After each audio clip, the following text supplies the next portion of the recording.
Hello, good morning students. आज जो हमारा टॉपिक रहने वाला है वो कौन सा है? एफ ब्लॉक एलिमेंट्स या एफ ब्लॉक के तत्व। ठीक है, तो हमने डी ब्लॉक एलिमेंट्स पढ़ लिया था। अब जो हम पढ़ने वाले हैं वो कौन सा हमारे पास एफ ब्लॉक के तत्व। चलो स्टार्ट करते हैं। हमारा आज का जो वीडियो रहेगा वो केवल और केवल एफ ब्लॉक के बेसिक्स पे रहेगा कि एफ ब्लॉक एलिमेंट्स क्या क्या होते हैं और हमारे पास एफ ब्लॉक एलिमेंट्स कहाँ कहाँ आवर्त सारणी के अंदर उपस्थित होते हैं। तो आज का जो टॉपिक है वो क्या है हमारे पास? एफ ब्लॉक के तत्व है। क्या हमारे पास? एफ ब्लॉक के तत्व है। ठीक है, चलो अगर अपन एफ ब्लॉक की बात करें तो सबसे पहले बात ये आती है कि हम एफ ब्लॉक के तत्व किन्हें कहते हैं, है ना? कौन कौन से तत्व जो होते हैं वो एफ ब्लॉक के अंदर आते हैं और हम उन्हें किस प्रकार से पहचान करते हैं। तो जैसा कि अपन पीछे से पढ़ते आए हैं कि अगर लास्ट इलेक्ट्रॉन जो होता है किसी भी तत्व का वो अगर एस ब्लॉक में जा रहा है या एस उपकोष में प्रवेश कर रहा है तो एस ब्लॉक का तत्व है। अगर किसी के पास अंतिम इलेक्ट्रॉन पी उपकोष में जा रहा है तो पी ब्लॉक का है। अगर अंतिम इलेक्ट्रॉन कहाँ जा रहा है? n-1 डी में जा रहा है तो वो कौन सा है? डी ब्लॉक का तत्व है। और अगर यहाँ पे अंतिम इलेक्ट्रॉन कहाँ जा रहा हो हमारे पास? n-2 एफ उपकोष में प्रवेश करता हो। क्या कहा हमने? अगर यदि हमारे पास जो अंतिम इलेक्ट्रॉन जो है अगर लास्ट वाला इलेक्ट्रॉन n-2 एफ सबसेल या n-2 एफ उपकोष में प्रवेश करता है तो वो तत्व कौन से होते हैं हमारे पास? एफ ब्लॉक के तत्व होते हैं।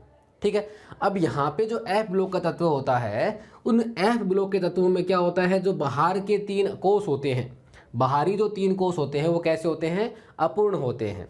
हमने क्या कहा? यहाँ पे जो बाहरी 3 कोष होते हैं, बाह्यतम जो कोष होते हैं वो क्या होते हैं? अपूर्ण होते हैं। क्या होते हैं? अपूर्ण। कैसे पता चला? तो देखो हमने क्या कहा कि हमारे पास एफ ब्लॉक के तत्व जो होते हैं उसमें बाहर के जो कोष होते हैं, जैसे सबसे बाहर कौन आता है? देखो सबसे बाहर जो आएगा उसे क्या बोलेंगे अपन? बाह्यतम कोष बोलते हैं। क्या बोलते हैं? बाह्यतम कोष बोलते हैं। उसके जो अंदर आएगा उसे क्या बोलते हैं? उपांत्य कोष बोलते हैं। क्या बोलते हैं? उपांत्य कोष। तो सबसे बाहर कौन आएगा उसे क्या कहते हैं अपन? बाह्यतम कोष। उसके अंदर क्या होता है हमारे पास? उपांत्य कोष होता है। कौन सा होता है? उपांत्य कोष।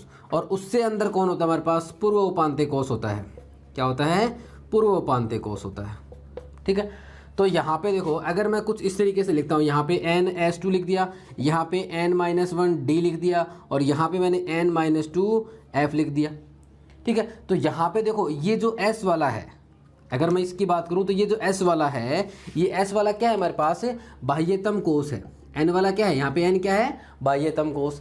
यहाँ जो d वाले हैं वो कौन से हैं? उपांत्य कोष हो गया। और यहाँ जो f वाला है वो कौन सा हो गया?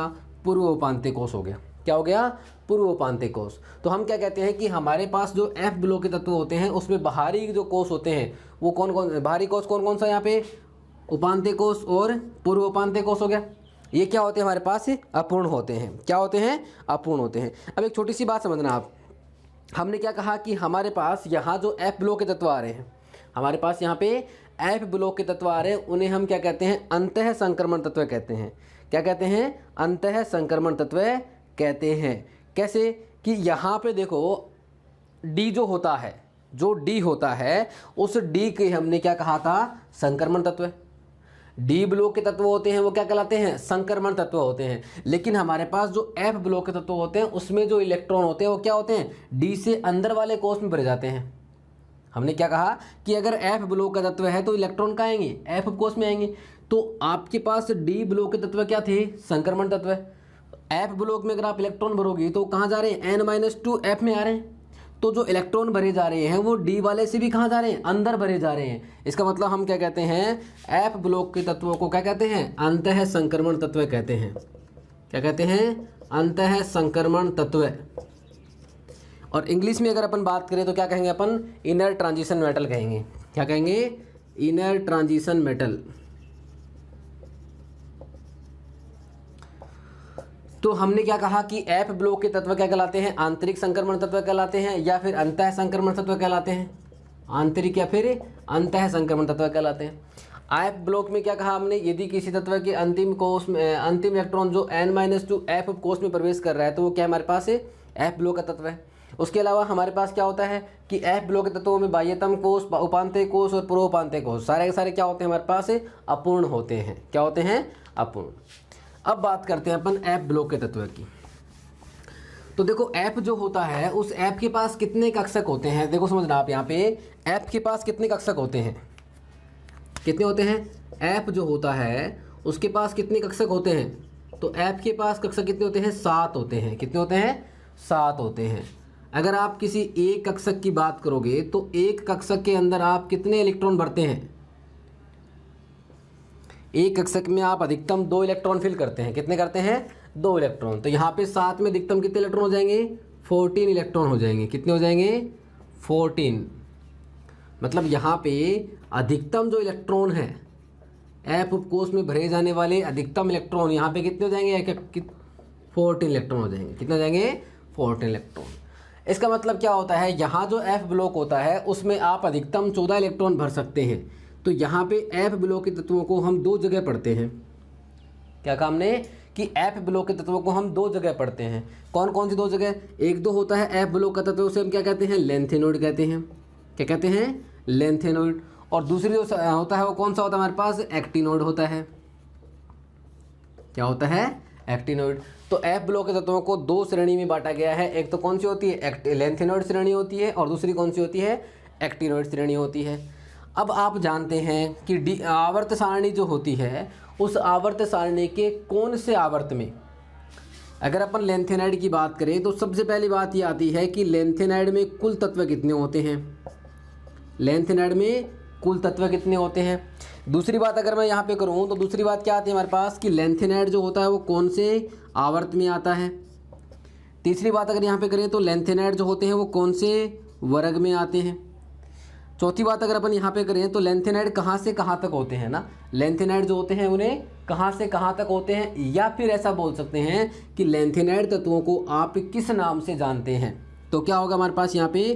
किस अन्य नाम से जानते हैं। ठीक है। अगर हम पांचवी बात करें यहाँ पे तो लेंथेनाइड तत्वों का सामान्य इलेक्ट्रॉनिक विन्यास क्या होता है? तो पांचवी बात क्या हो जाएगी हमारे पास यहाँ पे? इनका सामान्य इलेक्ट्रॉनिक विन्यास हो जाएगा। सामान्य इलेक्ट्रॉनिक विन्यास। ठीक है। तो हम यहाँ पे अगर लेंथेनाइड की बात करें तो लेंथेनाइड में सबसे पहले बात आती है कितने तत्व हैं। यही बात कहाँ जाएगी? एक्टिनॉइड्स के अंदर। कौन से आवर्त में आते हैं? यही बात यहाँ पे एक्टिनॉइड में आ जाएगी। कौन से वर्ग में आते हैं? यही बात एक्टिनॉइड्स में आ जाएगी। और इसका अन्य नाम क्या है और इसका सामान्य इलेक्ट्रॉनिक विन्यास क्या होता है? तो हम यहाँ पे 2 चीज़ें देख रहे हैं कि आपके पास F ब्लॉक होता है, उसको आपने 2 भागों में बांट रखा है। आधे तत्व क्या कहलाते हैं? लेंथेनाइड तत्व होते हैं। दूसरे कौन से होते हैं? एक्टिनाइड तत्व होते हैं। ठीक है, समझ में आ रहा ना? आप जानते हैं वैसे बेसिक चीज़ें, क्योंकि अगर आपको आवर्त सारणी आती है इसका मतलब आपने F ब्लॉक तत्वों को वहाँ पे पढ़ा होगा, और आपको ये भी पता होगा कि F ब्लॉक तत्व कहाँ से कहाँ आते हैं। ठीक है, तो हम एक बार देख लेते हैं लेंथेनाइड। हमने क्या कहा कि भैया देखो कि जब आप डी की बात करते हैं, किसकी बात कर रहे थे आपने? डी ब्लॉक की बात की थी। तो डी ब्लॉक के अंदर जो इलेक्ट्रॉन था, डी ब्लॉक के अंदर जो इलेक्ट्रॉन था वो कहाँ जा रहा था? इलेक्ट्रॉन 3D में जा रहा था। पहला इलेक्ट्रॉन कहाँ जा रहा था? 3D में। इसका मतलब जब अपन 3D की बात करेंगे तो आपने क्या कहा था? 3D श्रेणी। अगर इलेक्ट्रॉन 3D के अंदर जा रहा है तो वो कौन सी श्रेणी थी? 3D। अगर इलेक्ट्रॉन भैया 4D में चला गया तो कौन सी श्रेणी हो जाएगी? 4D। अगर इलेक्ट्रॉन 5 में चला गया 5D में तो कौन सी श्रेणी हो जाएगी? 5D हो जाएगी।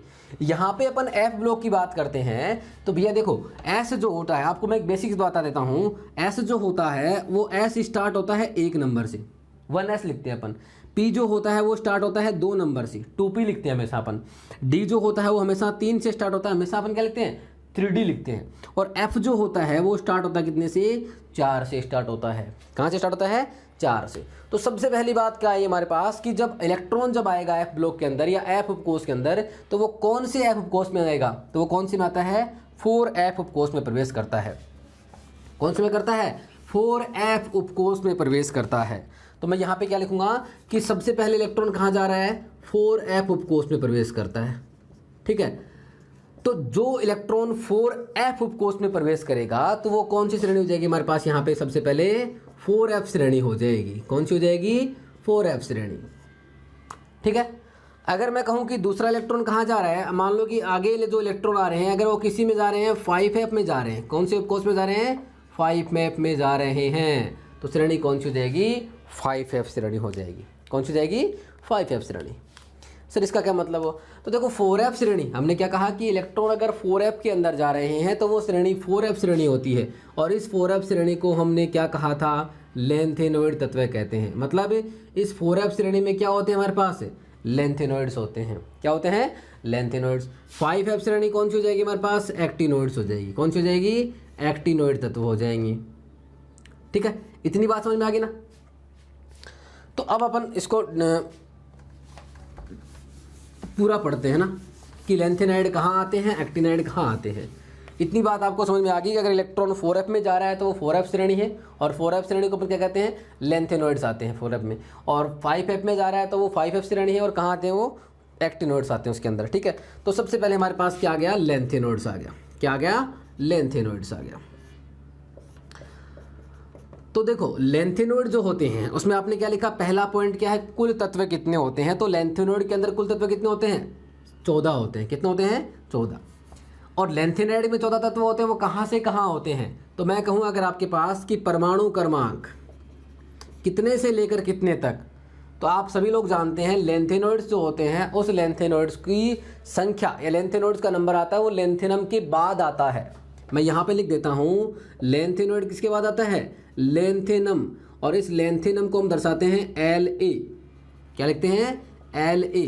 तो लेंथेनॉइड्स क्या होते हैं, लेंथेनम के बाद आने वाले, लेंथेनम के बाद आने वाले तत्व क्या होते हैं, लेंथेनॉइड्स। और इस लेंथेनम का जो परमाणु क्रमांक होता है वो हमारे पास कितना होता है, 57।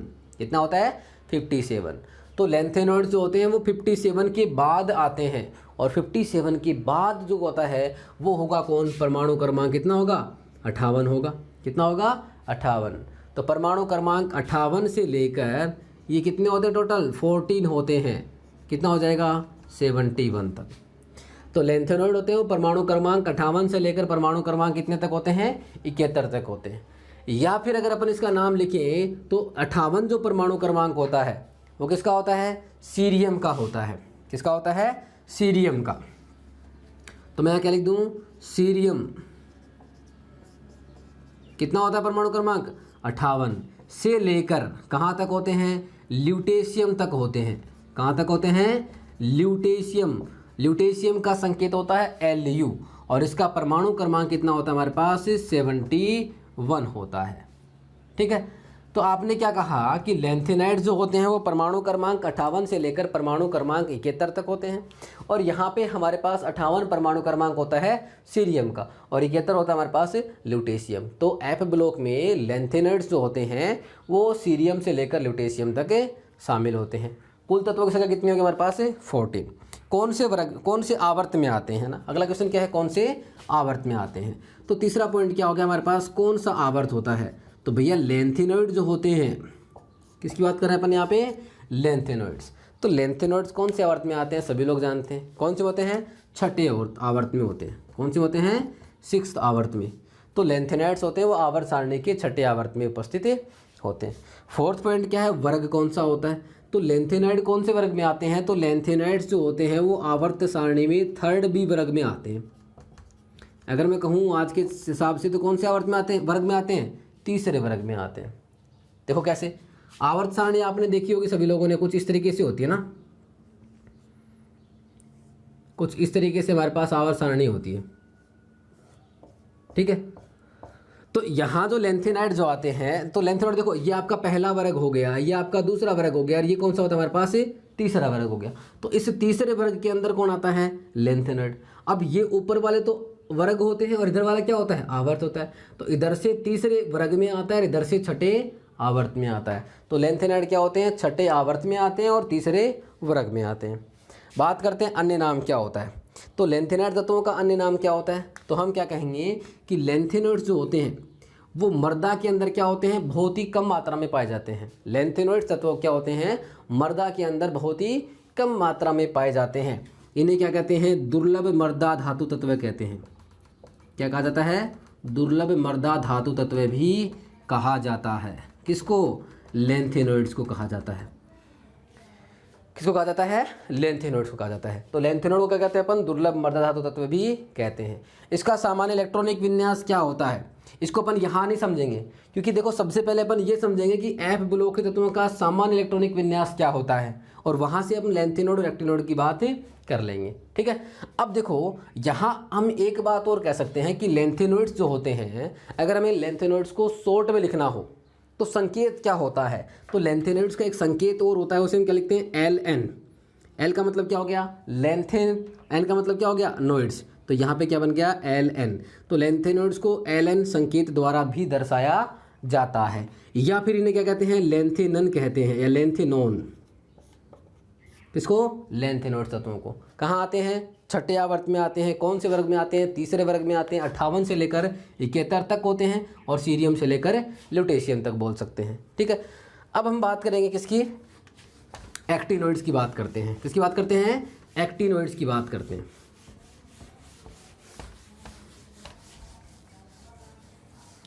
तो अब हमारा क्या है टॉपिक? एक्टिनोइड्स है। क्या है? एक्टिनोइड्स। एक्टिनोइड्स को हम किससे दर्शाते हैं? देखो हम पहले बात कर लेते हैं। लैंथेनोइड्स को Ln से दर्शाते हैं, तो एक्टिनोइड्स को अपन An से दर्शा सकते हैं, एक्टिओरनोइड्स। ठीक है, एक्टिनोइड्स को हम किस दर्शा सकते हैं? A और N से।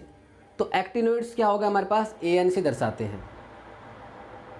ठीक है, अब देखो यहाँ पे पहली बात अगर अपन करें तो एक्टिनोइड्स होते हैं, कुल कितने तत्व होते हैं? वही 14 होते हैं, 14।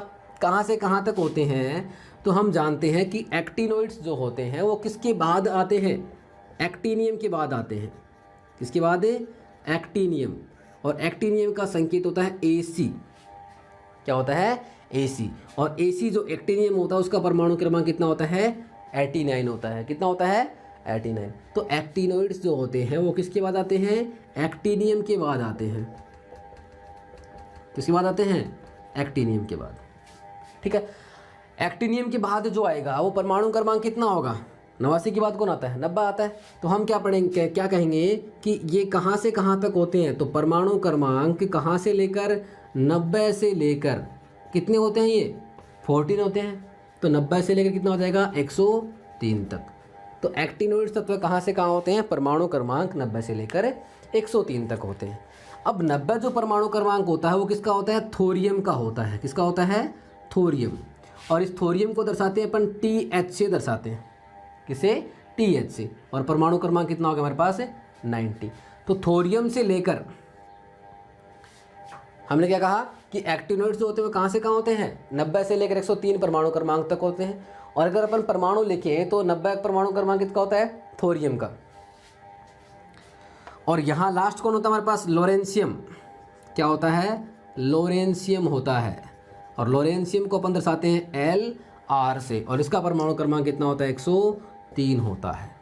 तो एक्टिनोइड तत्व जो होते हैं वो परमाणु क्रमांक 90 से लेकर 103 तक होते हैं, या फिर थोरियम से लेकर लोरेंशियम तक होते हैं। संख्या कितनी होती है इसकी? 14 होती है। कौन से आवर्त में आता है भैया? एक्टिनोइड जो होता है वो कौन से आवर्त में आता है? तो लैंथेनोइड कौन से में था? छठे आवर्त में। एक्टिनोइड्स कहाँ होता है? 7वें आवर्त में आता है। कौन से आवर्त में आते हैं? 7वें आवर्त में आते हैं। बात करें कौन से वर्ग में आता है? कौन से वर्ग में आता है? तो मैं आपको एक सीधी सी बात बता दूं कि F ब्लॉक के जितने भी तत्व होते हैं, चाहे वो लैंथेनोइड्स हों चाहे वो एक्टिनोइड्स हों, वो आवर्त सारणी के कौन से वर्ग में आते हैं? थर्ड बी वर्ग में आते हैं, या थर्ड वर्ग में आते हैं। किस में आते हैं? थर्ड बी वर्ग के अंदर हमारे पास आते हैं। ठीक है, तो ये भी कौन से वर्ग में आ गया? तीसरे वर्ग में आ गया।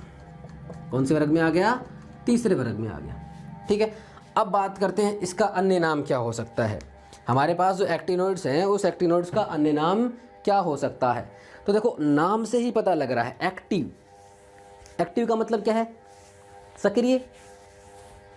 हमारे पास नाम से क्या पता लग रहा है? एक्टिव। और एक्टिव का मतलब क्या होता है? यहाँ पे सक्रिय होता है। क्या होता है यहाँ पे? सक्रिय। तो हम क्या कहेंगे कि एक्टिनोइड्स को तत्व जो क्या कहलाते हैं हमारे पास से? क्या कहलाएंगे? एक्टिनोइड्स जो होते हैं उनके तत्व क्या होंगे? रेडियो सक्रिय होंगे, रेडियो एक्टिव होंगे। तो क्या होते हैं? रेडियो सक्रिय तत्व कहलाते हैं। क्या कहलाते हैं? रेडियो सक्रिय धातु तत्व कहलाते हैं। तो लैंथेनोइड्स को हमने क्या कहा था? दुर्लभ मर्दा धातु तत्व। और एक्टिनोइड्स को आप क्या कह रहे हो? रेडियो सक्रिय तत्व कह रहे हो। अगला जो पॉइंट था वो क्या था हमारे पास? सामान्य इलेक्ट्रॉनिक विन्यास। तो अपन इसको अभी देखते हैं। तो एक्टिनोइड्स को हम क्या कहते हैं? एक्टिनोन भी कहते हैं। क्या कहते हैं? एक्टिनोन भी कहते हैं। तो बात आती है कि लैंथेनोइड्स होते हैं वो दुर्लभ मर्द धातु तत्व होते हैं, और एक्टिनोइड्स जो होते हैं वो क्या कहलाते हैं हमारे पास? एक्टिनोन, या फिर क्या कहलाते हैं? रेडियो सक्रिय धातु तत्व, यानी क्या कहते हैं अपन? रेडियो एक्टिव धातु तत्व भी कहते हैं। ठीक है, अब अगर बात करें किसकी? सामान्य इलेक्ट्रॉनिक विन्यास की। किसकी बात करते हैं? सामान्य इलेक्ट्रॉनिक विन्यास। तो एफ ब्लॉक के धातु तत्वों का सामान्य इलेक्ट्रॉनिक विन्यास क्या होगा? क्या है? एफ ब्लॉक के तत्वों का सामान्य इलेक्ट्रॉनिक विन्यास क्या होगा?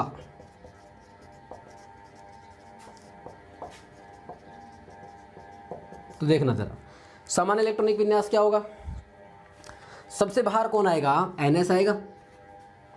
उसके अंदर कौन आता है? N-1 D आता है। और उसके अंदर कौन आता है? N-2 F आता है। ठीक है, तो यहाँ F ब्लॉक की अगर अपन बात करें तो S में कितने भर दें अपन? 2 भर दें। यहाँ जो D है वो D कहाँ से कहाँ वेरी करता है? 0 से लेकर 1 के बीच में वेरी करता है। और यहाँ जो F है वो आपको पता है ये कहाँ से लेकर 1 से लेकर 14 तक। तो ये क्या होता है? F ब्लॉक के धातु तत्वों का या F ब्लॉक के तत्वों का सामान्य इलेक्ट्रॉनिक विन्यास होता है। क्या है आपके सामने बोर्ड पे जो लिखा हुआ है वो क्या है? F ब्लॉक के तत्वों का सामान्य इलेक्ट्रॉनिक विन्यास। N आपको पता है कि N क्या होता है? कौन सा कोष है, कौन सा आवर्त है। अगर आप तीसरे कोष की बात करते हैं तो N का मान 3 हो जाएगा। 5वें करते हो तो कितना हो जाता है? 5 हो जाता है। वैसे तीसरा यहाँ पे N का मान अपन नहीं ले सकते क्योंकि F ब्लॉक जो होता है कहाँ से होता है? छठे आवर्त से होता है। कहाँ से शुरू होते हैं? छठे आवर्त से। तो ये तो आपको सभी को पता है कौन सा होता है? ये बाह्यतम कोष होता है। ये कौन सा होता है? बाह्यतम। ये कौन सा होता है? उपांत्य होता है। और ये कौन सा होता है? पूर्वोपांत्य होता है। कौन सा होता है? पूर्वोपांत्य कोष होता है। ठीक है, अब यहाँ पे एक बात समझना, यहाँ पे आपने अभी भी पढ़ा है कि एक तो कौन होता है हमारे पास? लेंथेनोइड्स होते हैं। क्या होता है? लेंथेनोइड्स। और दूसरा कौन होता है हमारे पास? यहाँ पे एक्टिनोइड होते हैं। कौन सा होता है? एक्टिनोइड्स होते हैं। तो भैया लेंथेनोइड के लिए N का मान कितना होगा? 6, क्योंकि लेंथेनोइड तो कौन से आवर्त में आ रहा है? छठे आवर्त में आ रहा है। और एक्टिनोइड्स के लिए N का मान कितना होगा हमारे पास? यहाँ पे 7 होगा। इसका मतलब एक्टिनोइड्स कौन से आवर्त में आ रहे हैं? 7वें आवर्त में आ रहे हैं। तो आपको कुछ भी नहीं करना, यहाँ पे N का मान रख दो, वो आ जाएगा लेंथेनोइड के लिए सामान्य इलेक्ट्रॉनिक विन्यास। और यहाँ पे अगर आप N का मान 7 रख देते हो तो वो क्या आ जाएगा हमारे पास? एक्टिनोइड्स के लिए सामान्य इलेक्ट्रॉनिक विन्यास। तो जरा रखो, देखिए फटाक से N का मान। यहाँ पे अगर N का मान 6 रखोगे तो सामान्य इलेक्ट्रॉनिक विन्यास क्या आएगा लेंथेनोइड्स का? 6s2। यहाँ पे 6 में से 1 गया तो कितना होगा? 5d07। और यहाँ कितना होगा? 6 में से 2 गया तो 4f1 से लेकर 14 तक। क्या है ये? F ब्लॉक में कौन सा? लेंथेनोइड तत्वों का सामान्य इलेक्ट्रॉनिक विन्यास हो जाएगा 6s2 5d07 और 4f1 से 14। अगर अपन एक्टिनोइड्स की बात करें तो आपको वैल्यू कितनी पुट करनी है? यहाँ पे 7 करनी है। तो क्या लिखोगे आप यहाँ पे? 7s2। यहाँ कितना हो जाएगा? 7 में से 1 गया तो 6 क्या आएगा? d0 से 1। और यहाँ पे कितना हो जाएगा? 7 में से अगर 2 जाएगा कितना बचेगा? 5f1 से 14 तक। अब देख लो आप, यहाँ पे अंतिम इलेक्ट्रॉन कहाँ जाएगा? 4f में जाएगा। तो इसे कौन सी श्रेणी कहते हैं अपन? 4f श्रेणी। और यहाँ पे अंतिम इलेक्ट्रॉन 5f में जाएगा तो क्या कहते हैं? इसे 5f श्रेणी कहते हैं। तो फटाक से एक बार देख लीजिए और सोच के देखिए कि लेंथेनोइड और एक्टिनोइड जो आपके सामने बोर्ड पे लिखे हुए हैं वो आपको समझ में आए या नहीं आए। हमने लेंथेनोइड और एक्टिनोइड के तत्वों का सामान्य इलेक्ट्रॉनिक विन्यास आपके सामने बोर्ड पे लिख रखा है। ठीक है, तो बात समझ में आ गई ना कि लेंथेनोइड क्या होते हैं, एक्टिनोइड क्या होते हैं, लेंथेनोइड किसके बाद शुरू होते हैं और एक्टिनोइड्स किसके बाद शुरू होते हैं। ठीक है, अब इसके बाद जो हम पढ़ने वाले हैं, देखो लेंथेनोइड्स जो होते हैं वो कहाँ से कहाँ तक होते हैं इतनी हमें जानकारी है। लेकिन क्या होता है बेसिकली बोर्ड एग्जाम्स के अंदर या किसी भी कंपटीशन में यहाँ से जो क्वेश्चन आता है वो फिक्स होते हैं। मतलब यहाँ से ज़्यादा आपको इलेक्ट्रॉनिक कॉन्फ़िगरेशन नहीं पूछते हैं। किसी एक या दो इंपॉर्टेंट क्वेश्चन हैं, एक दो इंपॉर्टेंट धातु तत्व हैं जिनके बारे में हमें यहाँ से पूछा जाता है। तो अगला जो लेक्चर होगा उसके हम किसकी बात करेंगे? लेंथेनोइड्स का इलेक्ट्रॉनिक विन्यास, लेंथेनोइड का इलेक्ट्रॉनिक कॉन्फ़िगरेशन और एक्टिनोइड का इलेक्ट्रॉनिक कॉन्फ़िगरेशन। समझ में आया हो तो लाइक करना ना भूलें, शेयर और सब्सक्राइब करना भी ना भूलें। ठीक है, धन्यवाद।